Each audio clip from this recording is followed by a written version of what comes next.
tassa bhagavato arahato sama sambuddhassa. Namo tassa bhagavato arahato sama sambuddhassa. Namo tassa bhagavato arahato sama sambuddhassa. Buddhang dhammang sanghang namasami.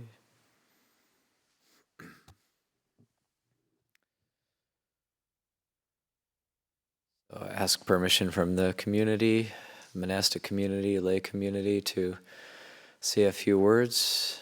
It's 1st of January 2018.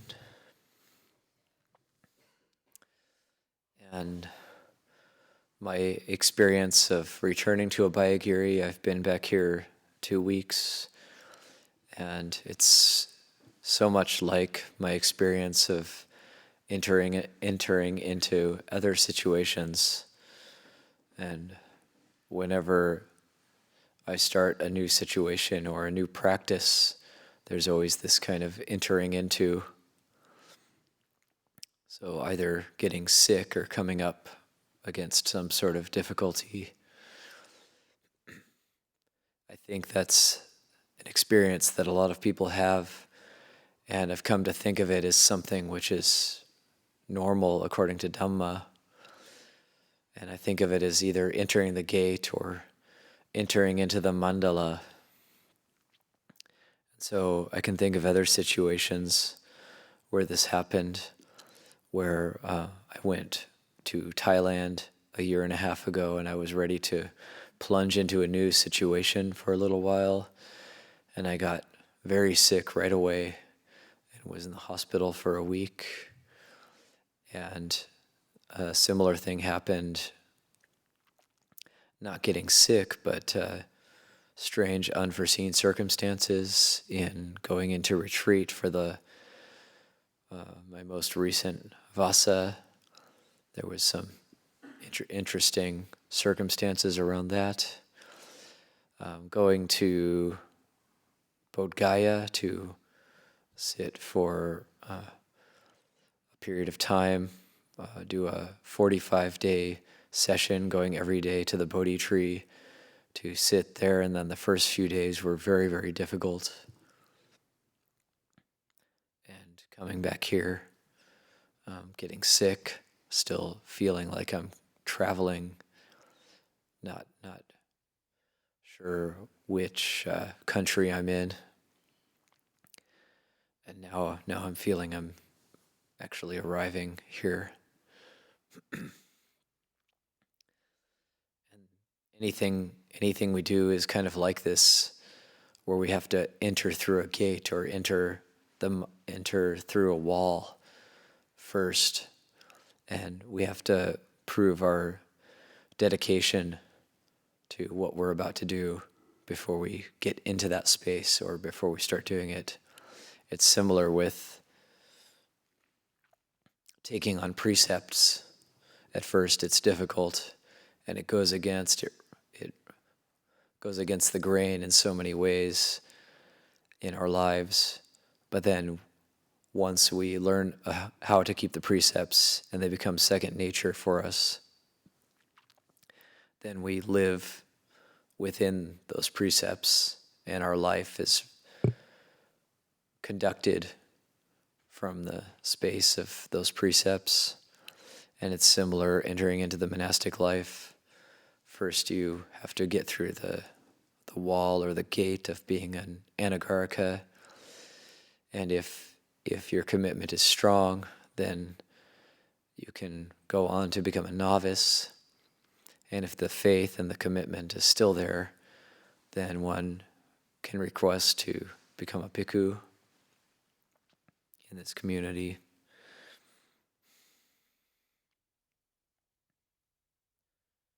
A lot of time, this beginning period is very special because it can define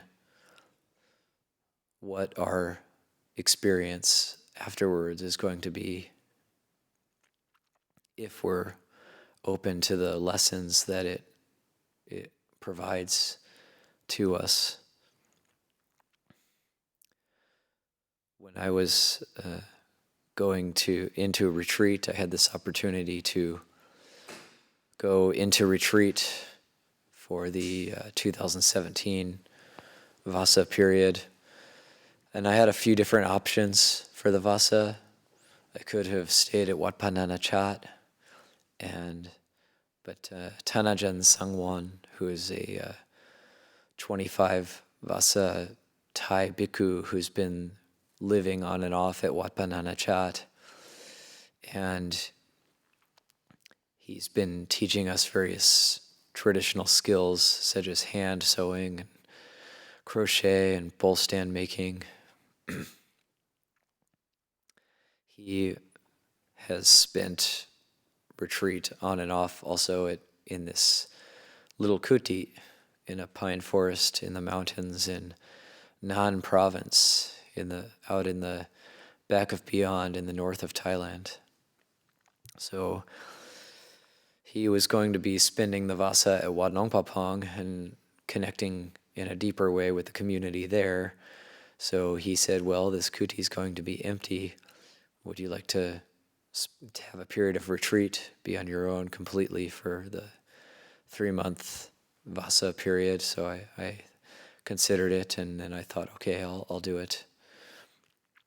For myself, having never done this before, having never been on my own completely for the Vasa period, and I thought I've been a monk long enough, and because I've got this plan to go back to Abhayagiri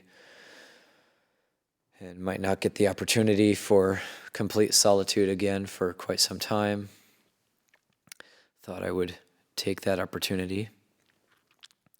So at the time when I accepted this invitation, I was still in the mode of helping out a lot at Wat Nanachat, taking on some duties there. I had a building project I was involved in. I had a book project I was involved in, and was also closely working with Ajahn Kevali, the abbot of Wat Nanachat, and so I had a phone in order to help facilitate the doing of all these things.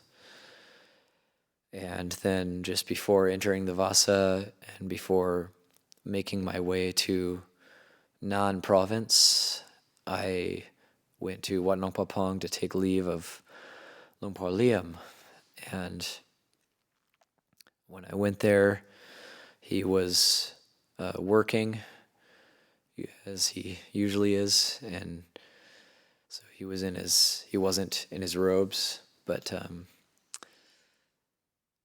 and I was fully robed up like I am now, and I went with another monk, a newly ordained monk named Kiti Panyo. He was actually still a novice at that time. So it was just me and him, and Luang Pa saw us. He grabbed a chair, sat down in the middle of the road near this work site at Wat Nong Papong. And I had a tray of candles, flowers, and incense for taking leave of him before the Vasa period. And so paid respects, told him what I was doing. I said I was going to go live in solitude. And then he said, do you think you're really going to be in solitude if you have that phone? And so I said, well, yeah, probably not. And so he encouraged me to give up the phone before going to my retreat, which I did. And then he gave me other pointers, other advice for my retreat. He said, don't try to not lie down longer than 5 hours a day. So I did also try to do that during my retreat.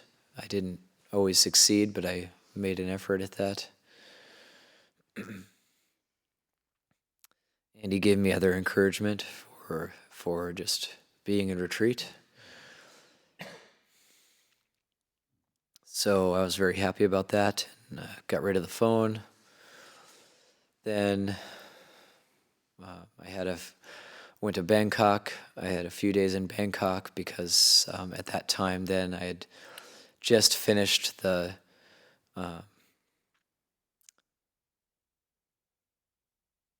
layout, the final copy of this book, The Way Forward, that we have here now, that we've been doing some readings from. So was able to go to Bangkok and hand this off to the publishers.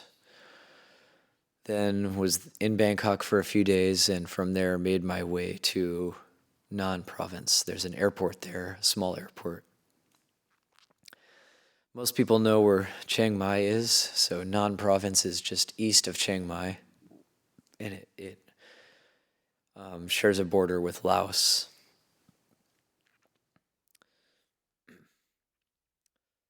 So there's a Wat Nong Papong branch monastery, branch number 99 of Wat Papong.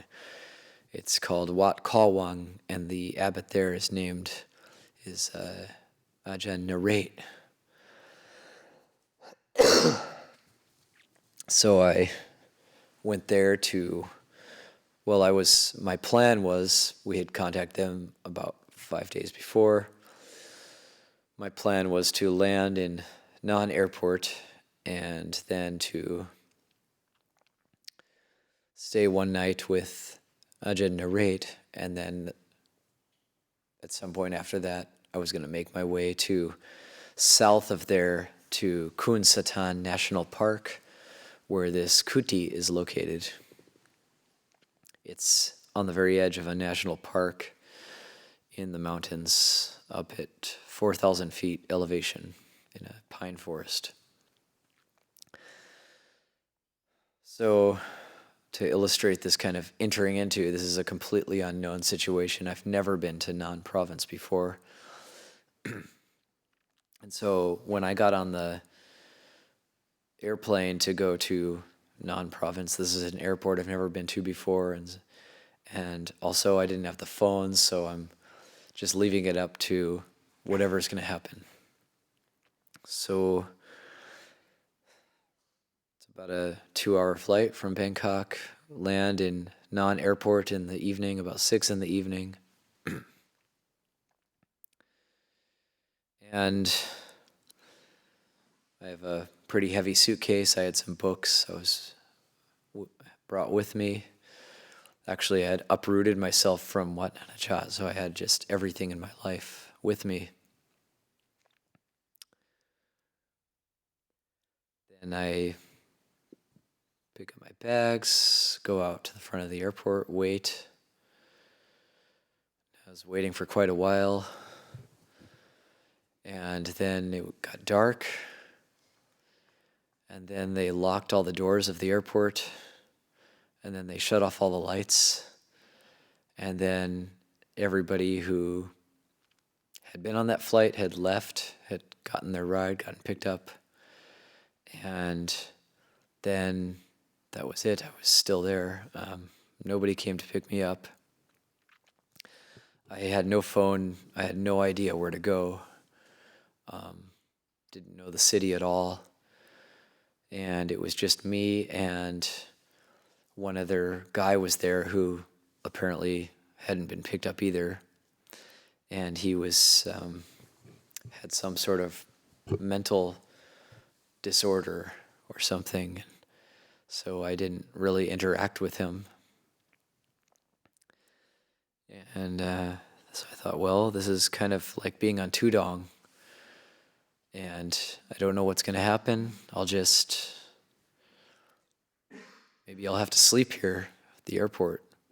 So I thought, well, I'll just do some walking meditation, and there's a bench. Maybe I can lay down on this bench if I have to sleep here.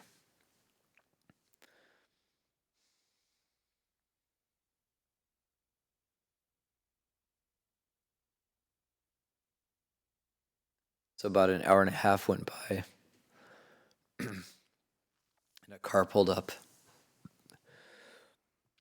and it was the people to pick up this mentally retarded man. And it turned out it was his brother and his wife. So it's a middle-aged couple, and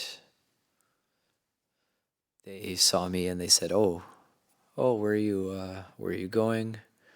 I said, "Well, somebody was supposed to pick me up from this monastery, and going to this monastery." They said, "Oh yeah, we know that monastery. We'll take you there." So they took me to the monastery. While we were in the car, they said, "Oh, are you spending the Vasa there? What's your plan?" And so I said, "Well, I was planning on spending a night or two at the monastery. Then I was going to head to the south part of the province, to this Kunzatan National Park, to this kuti, where I'm planning on spending the Vasa." They said, "Oh yeah, we're driving to Bangkok tomorrow. We'll take you there. We pass right by it." So I said, "Okay, yeah, great." So then we had a plan for getting me to my kuti. So they dropped me off at Wat Kalwang and met up with Ajahn Naniko, and he knew the people, and so they said, "Okay, we'll pick you up tomorrow after the meal." And so it turned out they had it on their calendar to pick me up, but they just totally forgot. So they were, as I said, very apologetic, but it worked out well because then these people could take me to this kuti. So the next day they took me. It was about a 2-hour drive. Took me to this kuti where I spend the Vasa, and we were talking and chatting, and then they dropped me off at the kuti, and then gave me their number. And during the Vasa, I had if I really had to make a phone call, I could use the phone of this man who helped look after me. He's a young man who was like a national park ranger. And so if I had to call they gave me their number. Then for the whole Vasa, anytime I went anywhere, they always came and picked me up, these same people. So it worked out quite well.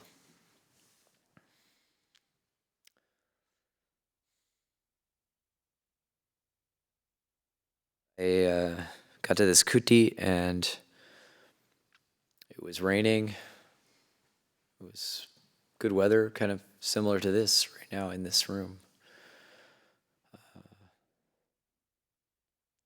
And there was tons and tons of leeches. So I was even just walking to the kuti, just that first walk to the kuti, just getting leeches on my feet. And I had to really learn about the leeches, how to deal with the leeches, how to flick the leeches off of my feet.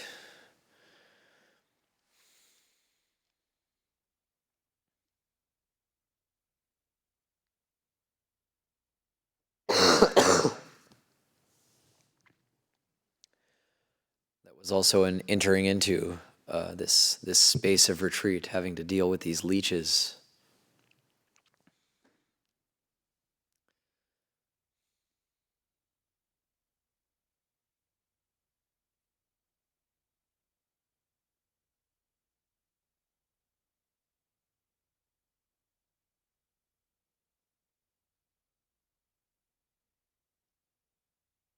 Won't talk too much right now about the details of that particular retreat. It was quite good, quite a good experience, but 3 months was long enough. And these very same people picked me up at the end and took me a 6-hour drive southwest to Pechabun, to Wat Anandagiri Forest Monastery, Ajahn Naniko's monastery. And he had a very early katina just after the exiting of the Vasa, and then we went together straight to India for our Bodh Gaya meditation session. So this was the 10th one that Ajahn Achalo has done, and he's got a determination and adhitthana to meditate for 3,000 hours under the Bodhi tree. And the way this came about also for me, the reason I was joining him on this is backing up to February 2017. I got invited to go to India with Ajahn Kevali. We went with 11 of us, Nanachat monks, 27 lay people, did a 2-week tour to the 4 holy sites in India, the site of the Buddha's birth, the site of the Buddha's enlightenment, the site of his first teaching, and the site of his passing away. Then after that tour of the 4 holy sites, the Wat Nanachat group returned to Thailand, and I stayed on in Bodh Gaya with Ajahn Achalo because I knew he was there. And I had heard about him doing these meditation sessions, and I always had this dream to join him for one of these. So he had been there for 2 weeks already, and then when I joined him, I was going to be with him then for 3 weeks. And he had just reached hour number 2,000 under the Bodhi tree. So then I joined him, and I determined that I would sit for 227 hours, and that would be good enough for me to gain that experience. So I was there for 3 weeks, and to do that many hours, one has to sit for 10 hours a day, minimum. And I was skeptical as to if I could do it or not, because I was already having a problem with my left knee, with some pain. And I've never sat for 10 hours a day for any extended period of time. Normally I do more like a walking meditation if I'm in periods of retreat. But doing this, I don't know, something about the place, or about if you make this kind of a determination. The knee pain disappeared very quickly, and found I could do it. So 227 hours, did it. Not much of a problem. At the end of the session, it was kind of like I felt really, really great about doing this, and Ajahn Achalo said, "Oh, you should do 1,000." So I said, "Okay. Well, I'll have to join you for the next couple sessions as well." So that's how this next session after the Vasa came about. And this next session, the prospect of this next session is a bigger deal because it's going to India, and we're going together. I'm going with Ajahn Achalo, and it's going to be the two of us just at Bodh Gaya for 400 hours. And to do that, one has to be there for 45 days, because if you're going to sit for 10 hours a day, you have to factor in you're going to get sick, and it's probably going to rain some, and there might be other unforeseen things, so you add on 5 days just in case. As it turned out, it's such a long session when you do that, and it's a bit extreme with all the noise, all the groups at the Bodhi tree, the intensity of the experience. So instead of doing 10 hours a day, we changed it to 9.5 hours a day. And that was just taking off that half hour made it a lot more sustainable. And during that particular session, this is from October 10th to November 26th. And the beginning of this session, this is another example of entering the mandala. It was very intense, and it was still quite hot. The cold season hadn't quite started in India. The timing is a little bit different between India and Thailand. So Thailand was already starting to get cold, And India was not cold yet, so it was 96 degrees, and you're meditating outside. And I had just gotten news that there was fires around Abhayagiri. So I was gonna keep a journal if I had enough energy. Some days I didn't keep any journal entries. Some days I wrote some. Some days I wrote more extensively. So this journal entry for day 2 was something like, day 2,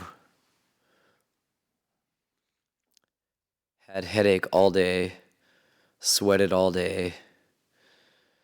There's fires at Abhayagiri. It started raining for part of the afternoon.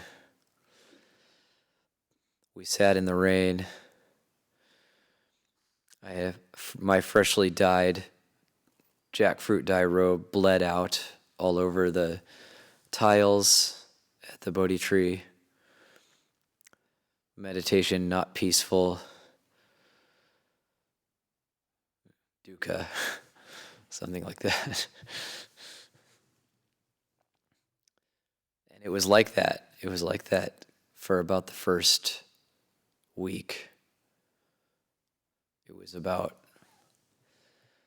like 95, 96 degrees Fahrenheit all day, sitting, sweating, robe, dye, bleeding out, uncomfortable. But after that, everything kind of shifted. The weather got a bit cooler. The fires at Abhayagiri went out. Mind got peaceful.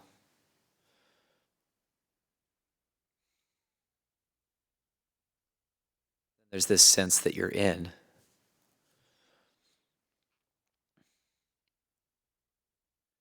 And then once you're in that space, you're in a different mode. You're in a different space.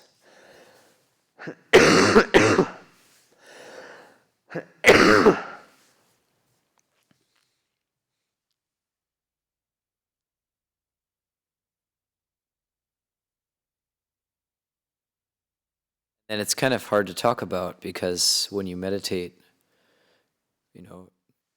it's in a sense there wasn't that much that happened. It was like when you're in it, it's like a long period of time. But then once it's over, it's kind of like, what just happened? It's hard to remember it. It's almost like, okay, now we're out of it. Now it's as if nothing happened. But you have that experience.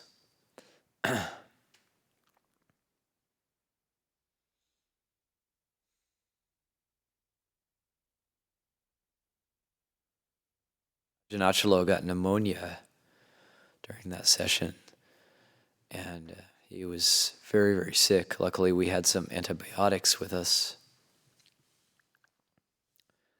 But to get the hours, and I also came down with a cough, but it was more from the dust. It wasn't nearly as bad as what Ajahn had. You just have to keep going. You can have a few rest days, but you can't have that much because to get to 400 hours, you just have to keep going, keep going, keep going. So it's helpful, it's good to have a determination like that.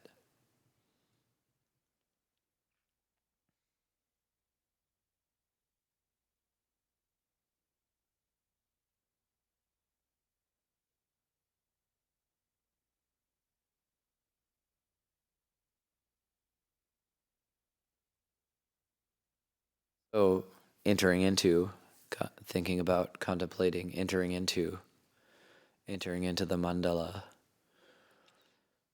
So we can link that up to entering into the Dhamma.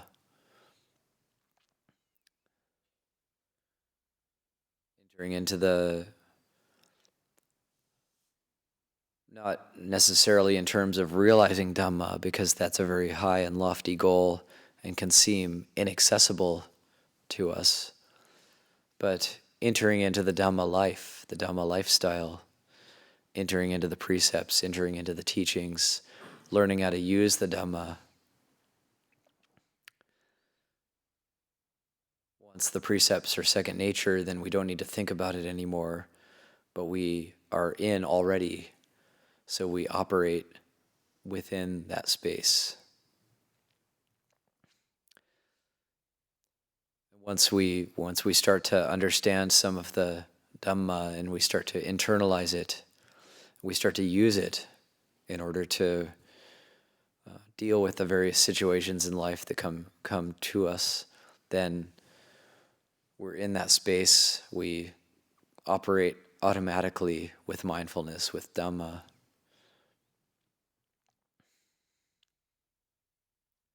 Because we've already trained ourselves to be in that space, to enter into that space, then once we're in, then we automatically operate in that mode.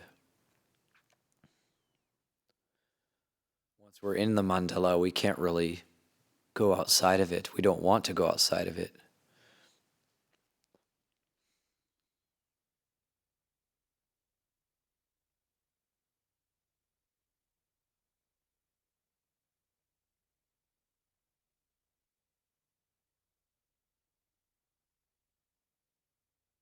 We've already been there. We've already done that. We've already been outside of the mandala. So once we come into it, then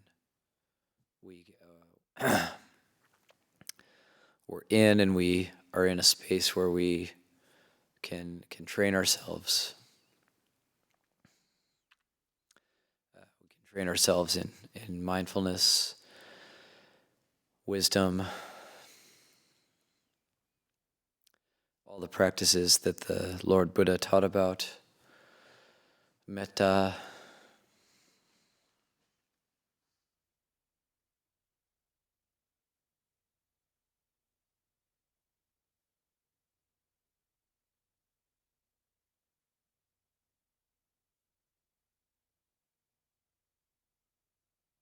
I'll leave it at that. This is a few reflections on a sense of entering into, and I'll leave that for the one prat reflection this evening.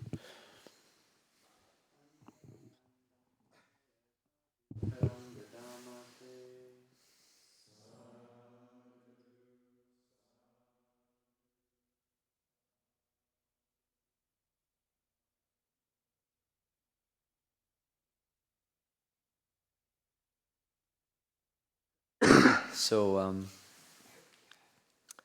for the one prat, I assume it's still the same, coming and going on the